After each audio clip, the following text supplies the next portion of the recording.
The end-of-year Atlus employee interview is out, and that means that we get little hints and potential tidbits about things that could be coming in 2025. So I'm going to go over these and also give you some of my predictions for what's coming up in the next year for Atlus. Shin Megami Tensei Nocturne would never take advantage of our innate gullibility. Weirdly enough, I feel like this is the best place to start. We actually got a pretty heavy year for Atlus in 2024, and Shin Megami Tensei was a part of that. Vengeance brought updates to the original, as well as brought the game to new platforms, which is a pretty big deal for the franchise. However, that does leave me a bit wary on if there'll be anything this year.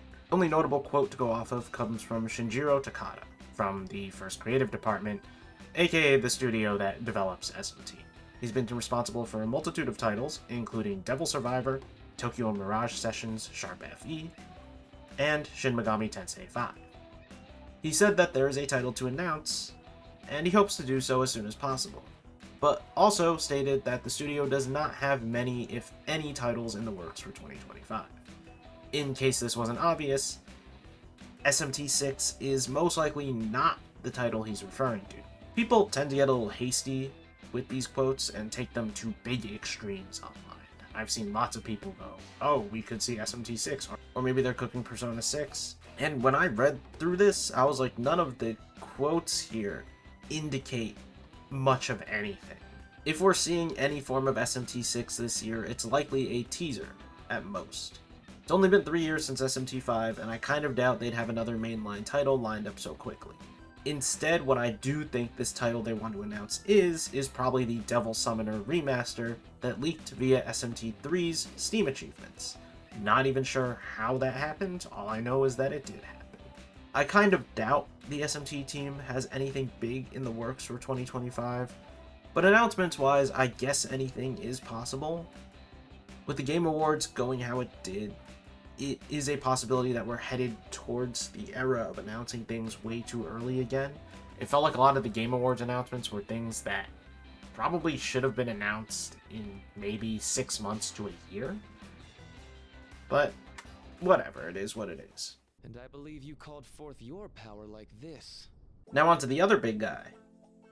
The Persona series has only one thing going for it right now, and that is Persona 5 The Phantom X. Yusuke Nitta of P Studios, who is also the director on P5X, says that the game is essentially working towards a release in Japan, with the first closed beta completed, and they are currently now implementing feedback from users and checking in on what the users thought. It is very likely that we see the Japanese release of this game this year. As for global, my predictions of it being at the Game Awards were wrong. It seems like we'll be waiting a good while in that case. What remains to be seen about P5X is whether the game will receive a standard dubbing. It is quite a lot of work to do, and I'm not sure how profitable the game will be outside of Asia.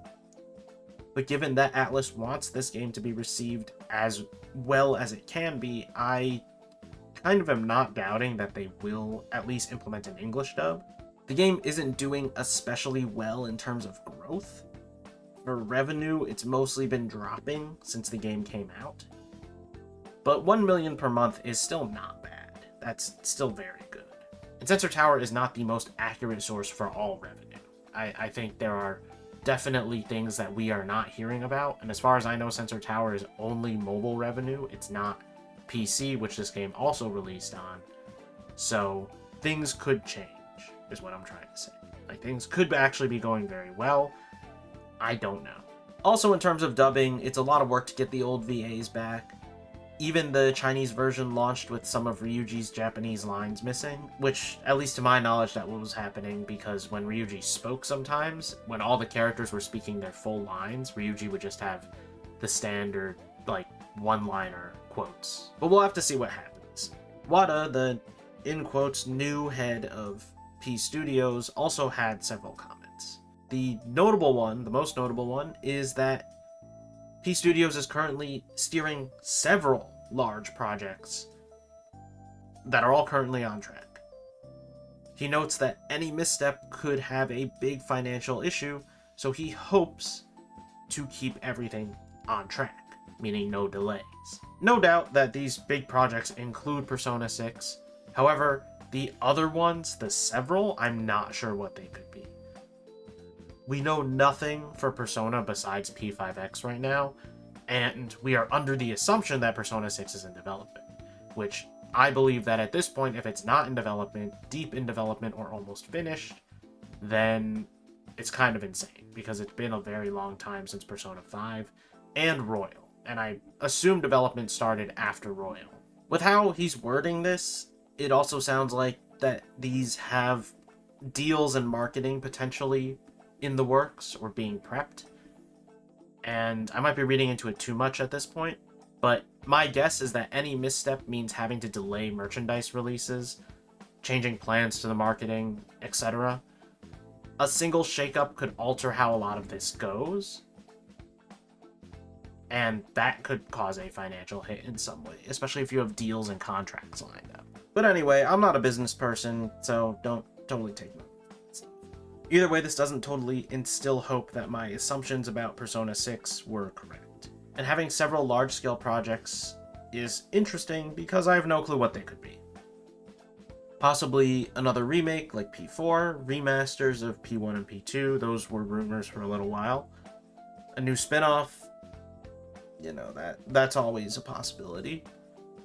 Again, all of these are possible, but I've got no clue or handle on what they could be. Wada also notes that they are laying the groundwork for a variety of products, which likely is referring to merch. Atlus does not skimp on Persona being used for merchandising opportunities. I mean, we got perfumes, mouthwash, hot sauce. What's next? Persona branded noodles? I know that probably already exists. Let's be honest. Probably has happened already. Anyways, it sounds like big things are in the works for P Studios, so I'm switching up my predictions a little bit. I have a feeling that P5X will get its Japanese release somewhere around the middle of 2025, at earliest April, but it doesn't feel like it's coming any sooner than that. If we are lucky, it's early 2025. I don't think so. As for global, my hope is that it's at the end of this year, by the end of this year. I'm worried that it might slip into 2026, which is not a good look, because then it'll almost have been 2 years since the game launched outside of Asia. And I do think P6 will get a trailer at the end of this year with a launch window in 2026. There's still a chance we could see P6 sooner rather than later with the potential Microsoft show. You know, Microsoft and Atlus have had multiple deals together, but I kind of don't see that happening. And then the Switch 2 presentation, whatever that is, I wouldn't hold my breath on either of those things, but it's still a possibility. Atsushi Nomura, who has worked at P Studios and works at P Studios, noted that they'll tell us more about the future when the time is right, which that's another thing that doesn't really instill hope that there's a lot coming this year, because it seems like they're still not sure when stuff is going to be shown. And things could change very quickly, so that's why they're being vague about it. But, you know, not really giving me the, like, surefire hope that these things will be seen this year. You can read into this positively or negatively. I'm choosing to temper my expectations and read into it negatively a bit. So, that's me. Naoya Maeda, who worked on... that's probably butchered that. But anyways, who worked on P5, PQ as a whole, PQ 1 and 2, and P5T, says that what he's working on will offer a new and exciting experience, which really just could mean anything. It could mean P6, or Persona 5 spinoff, or another Persona spinoff. Doesn't have to be 5. But that description is very vague and can kind of be translated into anything. So in short, I'm not predicting a huge year for Persona. If we're lucky, we see P6 this year. I just hope we get global P5X sooner than the end of this year, like maybe middle. It would be really cool if it was the middle of this year, that's all I'm saying.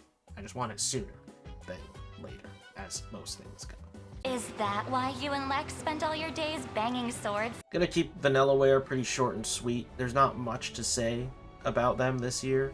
They just released Unicorn Overlord last year, so I wouldn't be surprised if we see pretty much nothing from them this year.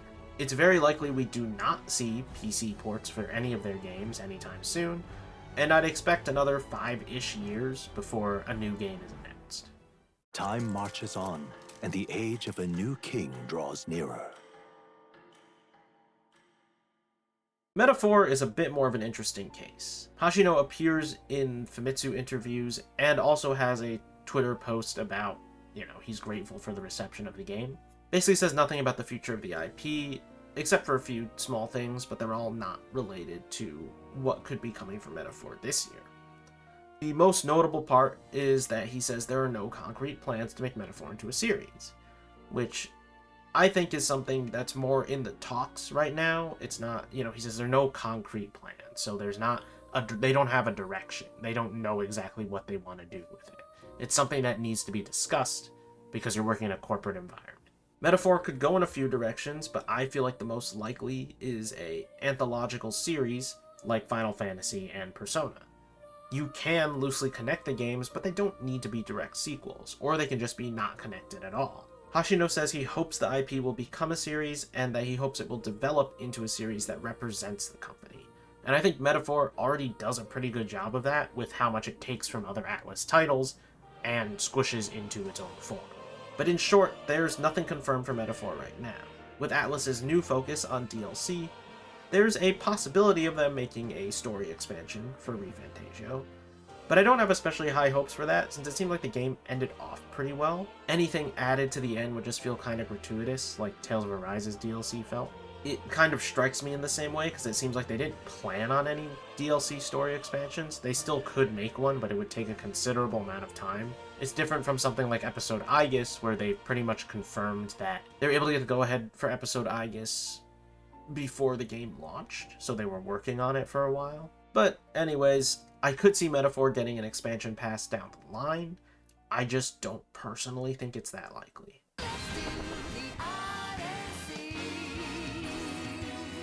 The so-called next stage of Etrian Odyssey was teased in 2018, and we still have nothing for it. By June, it'll be 2 years since the HD collection of Etrian Odyssey 1, 2, and 3 released. It kind of feels like the prime time for a new game, but Atlus does spend a long time developing their games.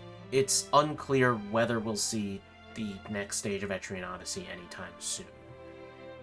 My prediction is that if P6 is not this year, and isn't being announced at the end of 2025, it's very possible Etrian Odyssey could slot in here, assuming the game hasn't hit any snags, which I'm sure it probably did in development since they were trying to move from a dual screen device to a single screen. They kind of got it sorted out on the HD collection, but we'll have to see what the plan is. I'm actually surprised this didn't come up in any of the quotes that were taken from the dev interviews, because it feels like there's been a pretty big gap between the teaser and now.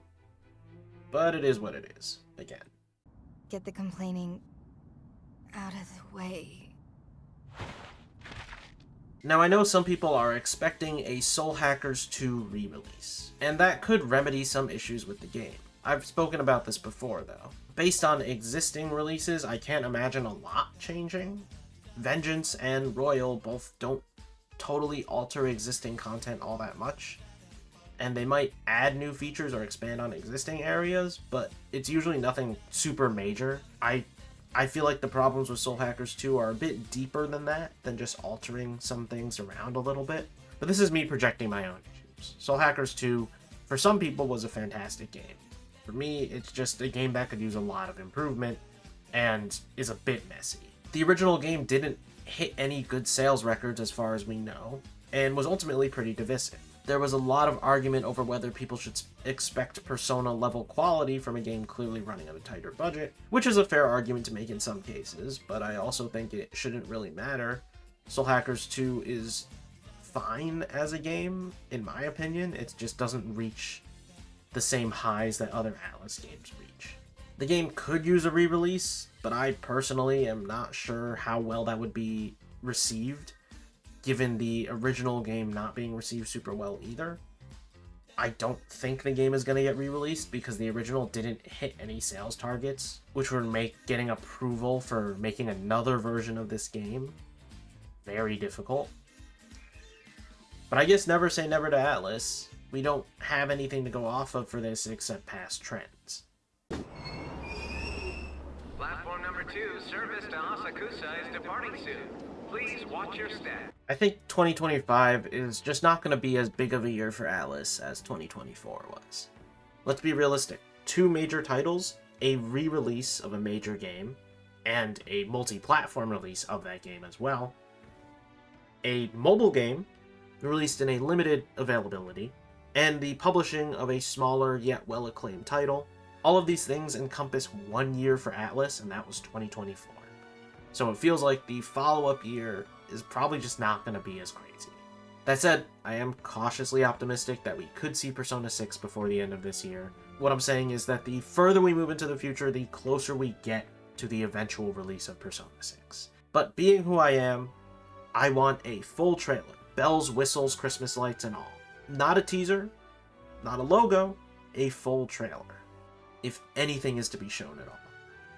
Preferably with a release window or release date right off the bat. It's a big ask, but at this point, I don't want to see Persona 6 until they're pretty much ready to drop it in our laps. I think P5X is going to be pushed pretty hard for the time being, though. But with mostly silence on the front of a global launch, I'm worried the game will take until 2026 to launch outside of Japan, which would be a pretty huge bummer. My hope is that the Japanese launch happens by March of this year, and then the global launch happens maybe by August. My prediction is that we get a mid-2025 launch for P5X in Japan, and end of year we get launch, or into 2026 we get launch for the global version. But those are my predictions, alongside analysis for Atlus's 2025 and the quotes from the developers. I think you can take these quotes as you want, but I'd like to say that most of the answers in this article are standard corporate speak. You see this a lot in a lot of game developer interviews and stuff. They can't really announce anything here or get into specifics of things that aren't already announced and being worked on that we know about. So things are left vague and kind of up to your own interpretation. And while speculation is fun, do not be surprised if yours or my interpretations wind up being wrong. But either way, you can let me know your thoughts in the comments down below. As always, you can leave a like if you enjoyed the video, and subscribe to the channel for more things Atlus, Persona, and JRPG. So thanks for watching, Happy New Year, and I'll see you guys next time.